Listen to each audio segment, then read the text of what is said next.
നമസ്കാരം. നടിയെ ആക്രമിച്ച കേസും കാലത്തിന്റെ കണക്കും. ചില സാഹചര്യങ്ങളിൽ നമ്മളൊക്കെ പറയുന്ന ഒരു കാര്യമുണ്ട്. അതെന്താണെന്ന് വെച്ചാൽ കാലം എല്ലാത്തിനും ഒരു കണക്ക് സൂക്ഷിച്ചിട്ടുണ്ട് എന്നുള്ളതാണ്. കണക്ക് ചോദിക്കാതെ ഒരു കാലവും കടന്നു പോകില്ല എന്ന് നമ്മൾ പറയും. നിസ്സഹായകമായി പോകുന്ന ചില നേരങ്ങളിലാണ് ഇതൊക്കെ നമ്മൾ പറയുകയും ഈ പറച്ചിലിൽ ആശ്വാസം കൊള്ളുകയും ഒക്കെ ചെയ്യുന്നതും.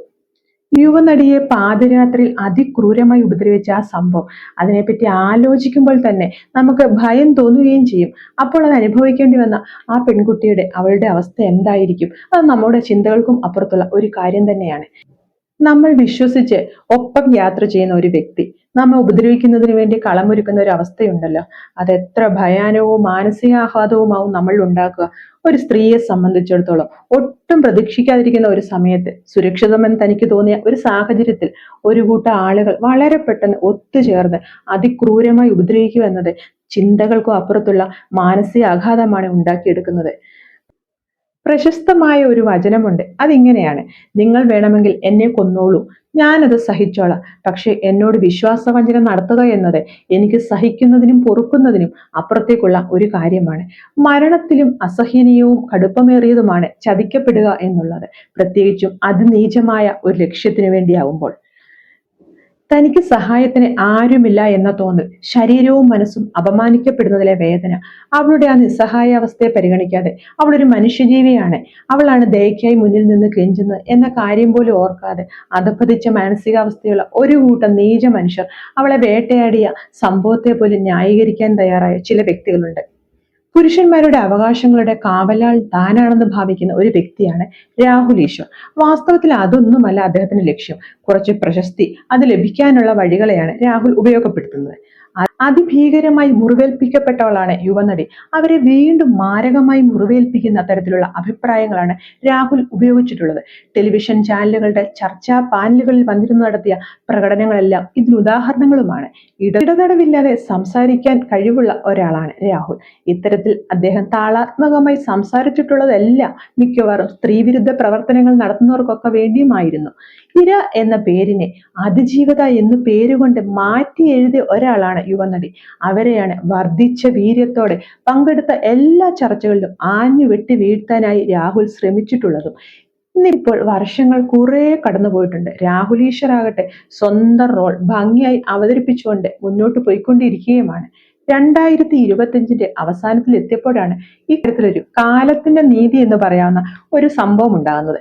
രാഹുൽ മാങ്കൂട്ടം MLA-ക്കെതിരായി വന്ന ലൈംഗിക ആരോപണങ്ങളും കേസും കൂട്ടവുമൊക്കെ പതിവ് പോലെ രാഹുൽ ഈശ്വറും രംഗത്തെത്തി. അതിജീവതയെ വെളിപ്പെടുത്തുന്ന തരത്തിലുള്ളതായിരുന്നു രാഹുലിന്റെ ഭാഗത്തു നിന്നുണ്ടായ പ്രകടനങ്ങൾ. ഫേസ്ബുക്കിലൊക്കെ തന്നാൽ കഴിയുന്ന തരത്തിൽ രാഹുൽ സൂചനകളും ഇട്ടുകൊടുത്തു. പരാതിക്കാരിയെ അപമാനിക്കുക, മാനസിക സമ്മർദ്ദത്തിലാക്കുക എന്നതൊക്കെ തന്നെയായിരുന്നു ഇതിന്റെ പിന്നിലുണ്ടായിരുന്ന ലക്ഷ്യങ്ങളും. സ്വയം ഒരു മിടുക്കന്റെ ഭാവത്തിലാണ് രാഹുൽ ഈശ്വർ ഇക്കാര്യങ്ങളെല്ലാം ചെയ്തു വെക്കുന്നത്. നീതിക്ക് വേണ്ടിയാണ് താൻ പോരാടുന്നത്, അതിനുവേണ്ടി ജയിലിൽ പോകാനും തയ്യാറാണ് എന്നൊക്കെയുള്ള വർത്തമാനങ്ങളും രാഹുൽ പറയുകയുണ്ടായി. ഇതോടെ സൂപ്പർമാൻ പരിവേഷം ഒരു വിഭാഗം രാഹുലിനായി നൽകുകയും ഉണ്ടായി. നീ മാത്രമാണ് രാഹുൽ തുറന്നു പറയാനായി ധൈര്യം കാട്ടിയത് എന്നെല്ലാം പറഞ്ഞുകൊണ്ട് പ്രോത്സാഹിപ്പിക്കാനായി ഒരു കൂട്ടം ആളുകൾ സോഷ്യൽ മീഡിയയിൽ വന്നതും സ്വയം ഹീറോ ആകാൻ തിടുക്കം കൂട്ടുന്ന രാഹുലിന് അത് വലിയ വീര്യം പകർന്നു കൊടുക്കുന്ന ഒരു കാര്യവും കൂടിയായി. ഇവിടെയാണ് ദൈവത്തിന്റെ കരങ്ങൾ, കാലത്തിന്റെ നീതി എന്നൊക്കെ പറയാവുന്ന ഒരു കാര്യം സംഭവിക്കുന്നത്. നടിയെ ആക്രമിച്ച കേസിൽ വിധി അധികം താമസിക്കാതെ വരാൻ പോവുകയാണ്. ഈ സമയത്ത് രാഹുൽ ഈശ്വറിന്റെ സ്ഥാനം എവിടെയാണുള്ളത്? ചാനൽ ചർച്ചകളിൽ തീർച്ചയായും ഈ വിഷയത്തിൽ നിറഞ്ഞു നിൽക്കേണ്ട ഒരാൾ തന്നെയാണ് രാഹുൽ. നടൻ ദിലീപിനെ ന്യായീകരിച്ച് കത്തിക്കയറുകയും ചെയ്യുമെന്ന് ഉറപ്പാണ്. പക്ഷെ അതിനുള്ള ഒരു അവസരം ലഭിക്കാത്ത വിധം രാഹുൽ പുറം ലോകത്തു നിന്ന് തന്നെ മാറ്റി നിർത്തപ്പെട്ടിരിക്കുകയാണ് ഇപ്പോൾ. സുപ്രീം കോടതി ബലാത്സംഗത്തെ പറ്റി നടത്തിയ ഒരു പരാമർശമുണ്ട്. അതിങ്ങനെയാണ്: അടിസ്ഥാന മനുഷ്യാവകാശ ലംഘനമാണത്. ഒരു സ്ത്രീക്ക് അന്തസ്സോട് ജീവിക്കാനുള്ള അവകാശത്തെയാണ് ഹനിക്കപ്പെടുന്നത് എന്നും പരമോന്നത കോടതി പറയുകയുണ്ടായി. മൃതപ്രായയാക്കിയ ഒരുവളുടെ അതിജീവനത്തെ നോക്കി പരിഹസിച്ച വ്യക്തിയാണ് രാഹുൽ ഈശ്വർ. അയാൾക്ക് കാലം കാത്തുവെച്ചിരുന്ന നീതി നമ്മൾ കാണുകയും ചെയ്തു. നടിയെ ഹീനമായി ആക്രമിച്ച മറ്റൊരു വ്യക്തിയാണ് PC ജോർജ്. പീഡന ശേഷവും ജോലിക്ക് വരാൻ കഴിയുന്നത് എങ്ങനെയെന്ന സംശയങ്ങളായിരുന്നു PC ഉന്നയിച്ചത്. ഫ്രാങ്കോ മുളയ്ക്കൽ കേസിലും കന്യാസ്ത്രീയെ മോശം ഭാഷയിലായിരുന്നു PC കടന്നാക്രമിച്ച് ഇന്ന് PC-യും കേരള രാഷ്ട്രീയത്തിൽ അപ്രസക്തനായി കഴിഞ്ഞിരിക്കുന്നു.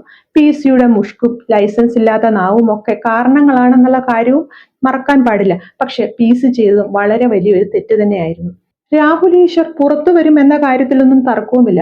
പക്ഷെ കുറഞ്ഞത് ഈ കേസിലെ വിധി വരുന്ന ദിവസമെങ്കിലും അയാളുടെ പ്രതികരണം ചാനൽ ചർച്ചകളിൽ ഉണ്ടാകാനുള്ള സാധ്യത ഇല്ല എന്നത് നിലവിലെ സാഹചര്യത്തിൽ മനസ്സിലാക്കാനും സാധിക്കും. ജാമ്യം കിട്ടി പുറത്തിറങ്ങാമെന്ന പ്രതീക്ഷ വെച്ച് നിരാഹാരമെന്ന അടവെടുത്ത രാഹുലിന് അതിഭയങ്കരമായ തിരിച്ചടിയാണ് കോടതി നൽകിയതും. നിരാഹാര ഭീഷണി മുഴക്കി ജാമ്യം നേടിയാൽ പലർക്കും അത് ഭാവിയിൽ പ്രചോദനമാകുമെന്നാണ് കോടതി പറഞ്ഞത്.